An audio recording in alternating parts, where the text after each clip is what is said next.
Listen, I would have the same energy that y'all be having for black men. Yo, like where do you get off and shut up? All right, like so.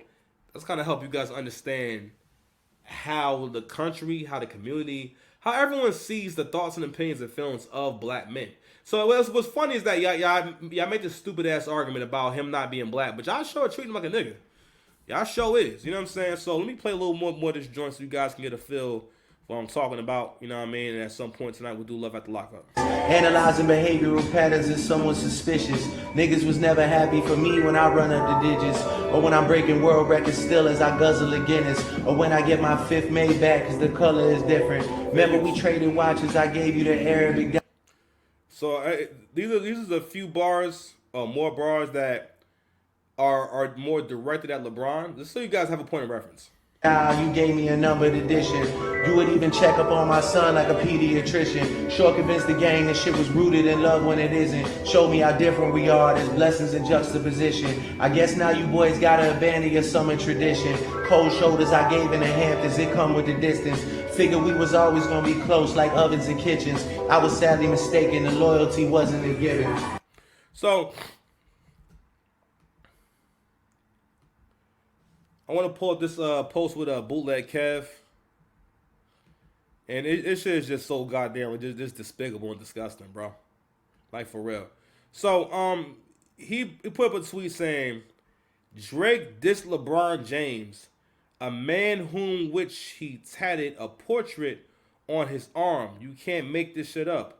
Aubrey has turned into a professional victim. I swear, 6 emojis used in total. A man that's grown should not be using this many emojis in general for a very serious situation, bro. You got to show a little more respect than that.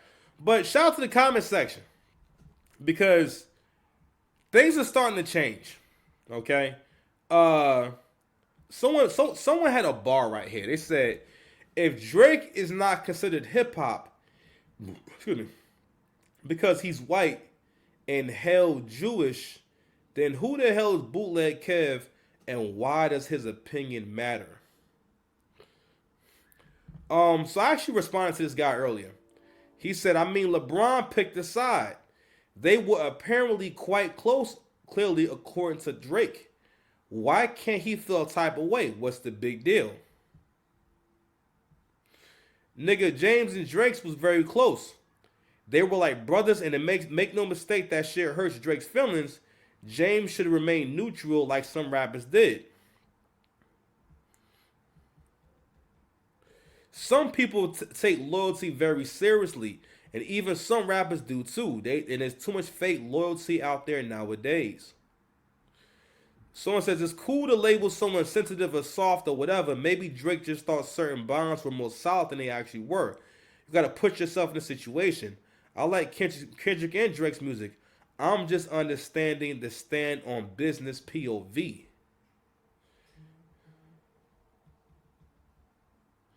So, I responded to the first guy when he said, basically, what's the big deal about him feeling some kind of way? So, I'm saying, you know what, let me, well, actually, no, I can just say it. What I told the guy, and you know, ironically, I expanded on the point that Angry Man was making, and as a battle rapper, right? I've been in many rooms. I battle a lot of different people. There is very much a possibility that a room could be against you. You know what I'm saying? Yo, if you're battling, let's say you're battling a guy where he has a rapport with a lot of people in the room. It doesn't mean you can't rap. It doesn't mean you won't get any crowd reaction. But he's gonna get what we call the gas, meaning that the people in the room who are there for him are going to give him way more energy when he's rapping than they are for you because it's his room. But there's nothing wrong with that. Because in those moments, that's when you're really battling. You know what I'm saying? And you're focused on just saying your raps and you're not being distracted by getting the validation, that crowd reaction. You know what I'm saying? Because, let's say you're calm enough and mature enough to realize that situation, all right, it ain't going to be that kind of night. You know what I'm saying? And what you do in those situations is what I would do.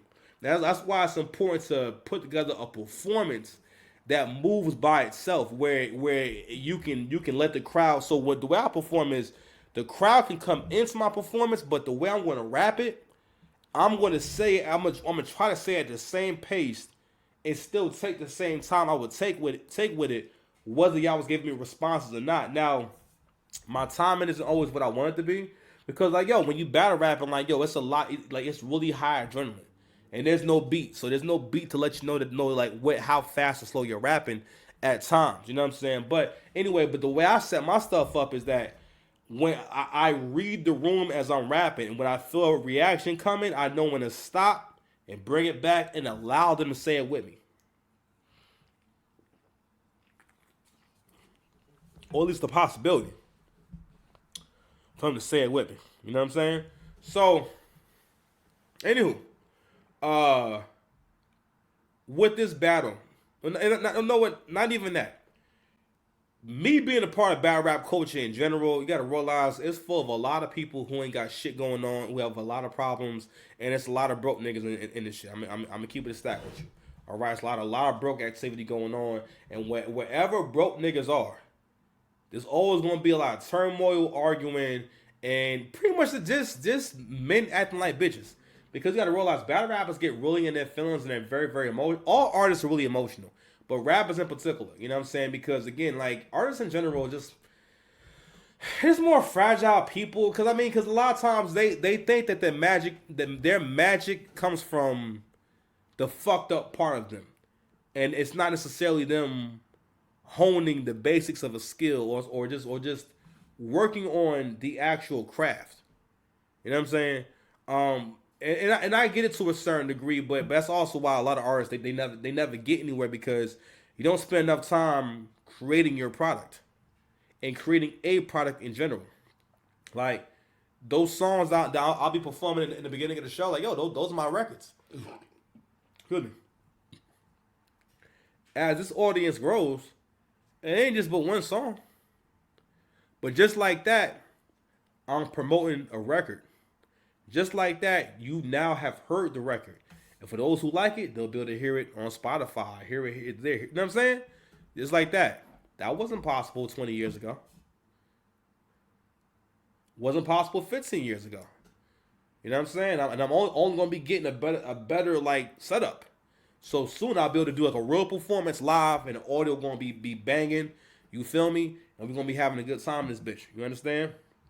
You know what I mean? So, you know. Goodness, you've had your surgery. We're good to go.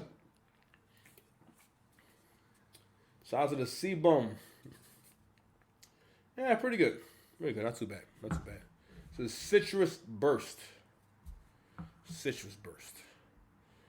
I gotta take a break around 8 o'clock to do something. Hold on, y'all.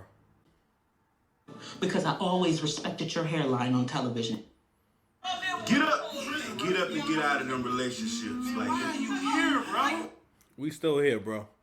All right, man. But I want to go back to this comment section real quick. I thought someone made a really well. Actually, no. The very first post I saw was the Drake hate is very real. So, like I said before, I mean, if you're great at anything, if you're talented at anything, if you're a handsome guy, if you was ever good at ball, if you ever had anything people wanted, at some point, if you're being honest with yourself, you've experienced some kind of hate. Now, to a certain degree, I think black men have a higher tolerance for it. First of all, men have a higher tolerance for punishment and abuse in general. You know what I mean? So we're not always going to just realize, oh my God, oh wow, you're being, this is abusive. Because for the most part, we try to deal with our problems. And we don't always realize when the other person, I don't want to say is the problem, but they're not being genuine. Right? Because again, if you've never had those heartfelt conversations where you learn accountability and whatnot, you have a hard time knowing when and where you're right. Because you have no process for testing your logic. All right, you have no process for testing your logic. You're not. There's nothing. You don't have anything to measure it with. You're not measuring it with nothing. You're just basically saying, "This is how I feel today," and it's not right. All right.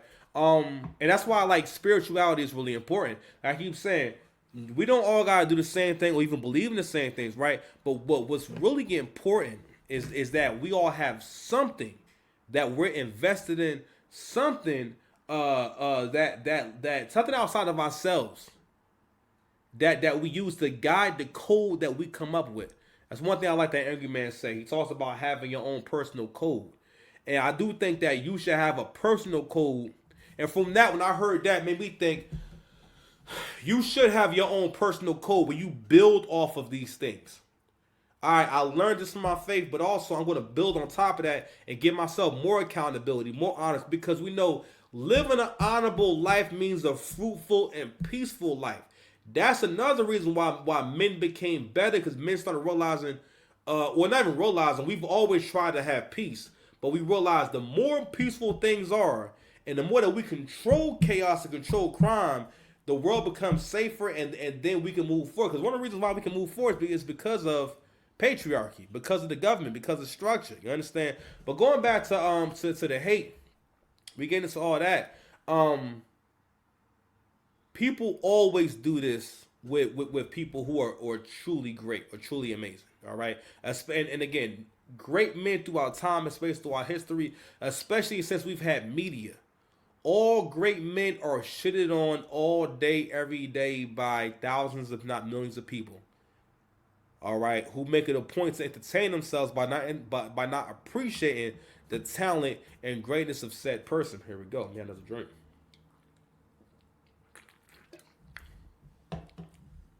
Get up and get out of them relationships. Like, why are you here, bro? What I also was saying was, what I had to realize about with hip hop, right? And I realized that, I don't regret any of my time in battle rap, and I'm still in battle rap, right? But I had to realize what I was getting out of it, because I started kind of really analyzing my relationships with the people in it, because before I was never really interacting with battle rappers as often as I have in the last couple of years. You know what I mean? In terms of like one-on-one and interacting on a regular basis.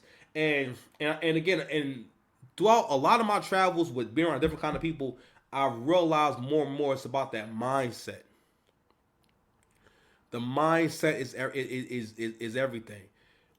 People are not always able to understand or express their feelings. Because also you gotta realize too that when you're great at something, it can trigger the other person and make them think about what they may never be, what they can't control, right?